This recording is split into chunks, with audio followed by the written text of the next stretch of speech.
Reservation से संबंधित एक बड़ी खबर मैं आपको बता रहा हूं कि रिजर्वेशन जो लगा है SC ST में सब कैटेगरी जोड़ी गई है। सुप्रीम कोर्ट के 7 जजों की फैसले लिए गए हैं, 7-1 से फैसला लिया गया। मतलब कि 8 जज थे और 8 जजों में 7 जजों ने ये SC ST कैटेगरी में भी एक कैटेगरी डाल दिया गया है। मतलब कि उसको सब कैटेगरी बोल सकते हैं। और इससे क्या फ़ायदा होगा, क्या लाभ होगा, थोड़ा सा डिटेल से मैं इसको बता रहा हूँ। इसलिए कि कुछ दक्षिण भारत की जो पार्टियां हैं, जो या तो कांग्रेस के साथ है या बीजेपी के साथ है, उन सभी लोगों ने इसका समर्थन कर दिया है। इसके बाद बिहार, उत्तर प्रदेश, झारखंड, उड़ीसा, छत्तीसगढ़, मध्य प्रदेश के ऐसे राज्य हैं जहां के मुख्यमंत्रियों ने अभी तक इस पर कोई बयान ही नहीं जारी किया है, इसको समझने के फिराक में लगे हुए हैं। लेकिन 3 राज्य जो माने जाते हैं, उड़ीसा, झारखंड और छत्तीसगढ़, ये आदिवासी शासित क्षेत्र हैं। इन मुख्यमंत्रियों का भी कोई बयान नहीं जारी किया गया है। अगर साउथ के तेलंगाना, कर्नाटका और तमिलनाडु, इन तीनों स्टेट के मुख्यमंत्री जो हैं सब कैटेगरी का स्वागत कर दिए हैं। इसके बाद जो है आखिर क्या है कि इसको स्वागत कर दिए हैं, इसमें क्या दिक्कत है, इसमें क्या फ़ायदा है, इसके बाद मैं आपको बता रहा हूं कि मायावती ने इस पर सवाल उठा दिए हैं। आज़ाद समाज पार्टी के चंद्रशेखर रामन ने भी सवाल उठा दिए हैं। इसके बाद राष्ट्रीय जनता दल, राजद के तेजस्वी यादव भी इस पर सवाल उठा दिए हैं कि कैटेगरी में सब कैटेगरी की क्या ज़रूरत है। चंद्रशेखर रामन जो जिनको कहा जाता है, उन्होंने सवाल किया है कि जो जज फैसला देने वाले हैं वो किस जाति के हैं, इसके लिए लड़ रहे वकील किस जाति के हैं, आखिर इस पर ऐसा फैसला क्यों दिया गया है, इस पर विचारणीय जो बात है, इस पर विचार करके ही इसके लिए आंदोलन किया जाएगा।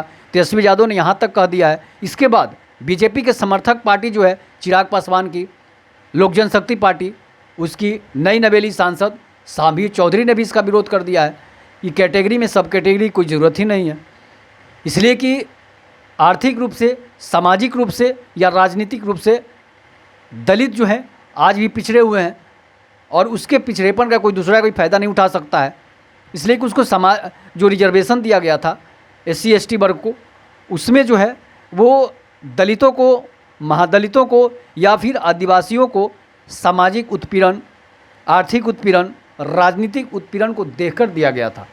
लेकिन इस पर बीजेपी ने भी अपना मुंह नहीं खोला है। यहाँ तक कि दलितों के हितैषी जो खुद को अपने तथाकथित कहते हैं कांग्रेस, उसने भी इसका विरोध नहीं किया है। समाजवादी पार्टी जो दलितों के नेता माने जाते हैं अखिलेश यादव, उन्होंने भी इसका विरोध नहीं किया है। भाई आप क्या सोच रहे हैं? इसका मतलब है कि जातियों में बंटवारा, जातियों में जाति का बंटवारा आप लोग देखना चाहते हैं। जब ये लोग हल्ला करेंगे, राहुल गांधी इस पर चीखेंगे, चिल्लाएंगे, अखिलेश यादव, तो भाई नरेंद्र मोदी भी इस पर बोलेंगे। तो फिर इसका मतलब साफ है कि सुप्रीम कोर्ट के फैसले का भारत की लगभग 90% पार्टियां जो हैं, जातियां जो है, इसका समर्थन कर रही है। लेकिन इसका फ़ायदा क्या होगा, इसका नुकसान क्या होगा, मैं आपको बता रहा हूं कि जो पार्टियां समर्थन कर रही है वो इसलिए कर रही है कि आप साउथ में जाते हैं तो साउथ की राजस्थान तक ले लीजिए कि साउथ की कुछ ऐसी जातियां जो है SC ST वर्ग में जो थी, SC वर्ग में जो थी, वो संपन्न हो गई है। जैसे द्रविड़ है, मीना समाज है, एक कोठियार समाज है, वैसे बहुत सारी जातियां हैं जो वो संपन्न हो गई हैं और वही उसका लाभ उठा रही हैं। MK स्टालिन ने तो यहाँ तक कह दिया है कि द्रविड़, हमारी जो द्रविड़ जाति के जो लोग थे, उनकी बरसों का सपना पूरा हो गया। इसका मतलब है कि द्रविड़ जो है वो सबसे ज़्यादा निम्न कैटेगरी में आते हैं और उसके ऊपर जो जातियां हैं वो ज़्यादा फ़ायदा उठा ले रहे होंगे। बिहार UP में आइए, बिहार UP में SC में जो जातियां हैं वो कुछ ज़्यादा फ़ायदा उठा ले रही है, जिसमें मैं आपको बता रहा हूँ कि धोबी जाति है, पासवान जाति है, इसके बाद और भी बहुत सारी जातियां हैं जो SC का ज़्यादा फ़ायदा उठाती हैं। इसके बाद जो असली SC है, जैसे मुसहर समाज हो गया, मेस्तर समाज हो गया, या फिर जैसे डोम समाज हो गया, ये सारे लोग जो महादलित हैं, ये तो फ़ायदा उठाते ही नहीं हैं, इनको कोई लाभ होता ही नहीं है। तो सुप्रीम कोर्ट ने जो फैसला दिया है, 7 जजों की जो बेंच ने फैसला दी है, वो ये इसलिए दी है कि ये जो जातियां हैं, जो अत्यंत पिछड़ी जातियां, अत्यंत महादलित जातियां हैं, इसीलिए जो क्रीमी लेयर में है उनको क्रीमी लेयर से अलग कर दिया जाएगा। उसी जाति में सब कोटे दिए गए हैं कि जो उसमें जो संपन्न जाति हैं उनको क्रीमी लेयर में डाल दिया जाएगा, और ये एससी जाति में ही हैं। लेकिन जो एक अत्यंत गरीब हैं, जो सड़कों पर खाना खाते हैं, जो सड़कों पर रोटी और सब्जी रख कर खाते हैं, जिनके घर प्लेट नहीं है, जिनको पहनने के लिए कपड़े नहीं हैं, जो मोबाइल जानते नहीं है कि मोबाइल क्या है, वैसे जातियों को सब कैटेगरी में डाला गया है कि उनको लाभ मिलेगा, स्पेशल उनको लाभ दिया जाएगा, जिससे वो जाति फ़ायदा उठाएगी। अब मुसहर जाति को मान लीजिए, अभी भारत की सबसे गरीब जाति मुसहर जाति है, आदिवासी है। आदिवासी में बहुत सारी ऐसी जातियाँ हैं जो 2 रोटी भीख मांग कर खा लेती है। मुसहर जाति को मान लीजिए बिहार यूपी में, वो आज भी जो है सड़कों पर ही रहने को विवश हैं। तो आप देखे होंगे कि तालाब और सड़क के किनारे रहते हैं। आज भी उनके घर जो है पक्के मकान नहीं है। उनको सरकार जो है इंदिरा आवास भी देती है, तो बड़े बड़े उनके जाति के लोग खा जाते हैं, उनको नहीं मिल पाता है। आज भी उनके फूस और मरई के मकान मिलेंगे। उन जातियों के लिए जो है सरकार ने आरक्षण लागू किया है। तो कुछ जाति जो है जो संपन्न जातियों के पक्ष में नहीं है, कुछ पार्टी जो है, और कुछ पार्टी जो है संपन्न जातियों के पक्ष में भी बोल रहे हैं।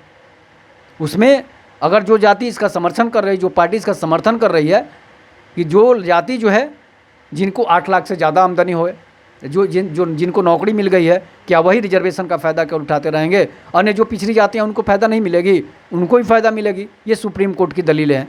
लेकिन अब तेजस्वी यादव इसका विरोध कर रहे हैं। तेजस्वी यादव इसलिए विरोध कर रहे हैं कि ये सामाजिक रूप से पिछड़े हैं, आर्थिक रूप से भी पिछड़े हैं, और जो है जातीय रूप से भी पिछड़े हैं, गरीब हैं, अत्यंत गरीब हैं।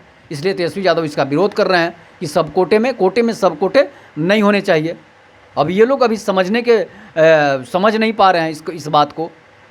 तो जब जिस दिन समझेंगे तब तक सारे आदेश पारित हो चुके होंगे। हालांकि ये आरक्षण रिजर्वेशन लगने से कोटा में जब कोटा दिया गया है, सब कोटा का जो प्रावधान किया गया है, इससे उन गरीब जातियों को ज़्यादा फायदा होगा जो एकदम से गरीब हैं।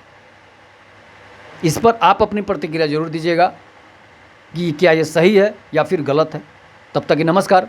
जय हिंद, जय भारत, जय श्री राम।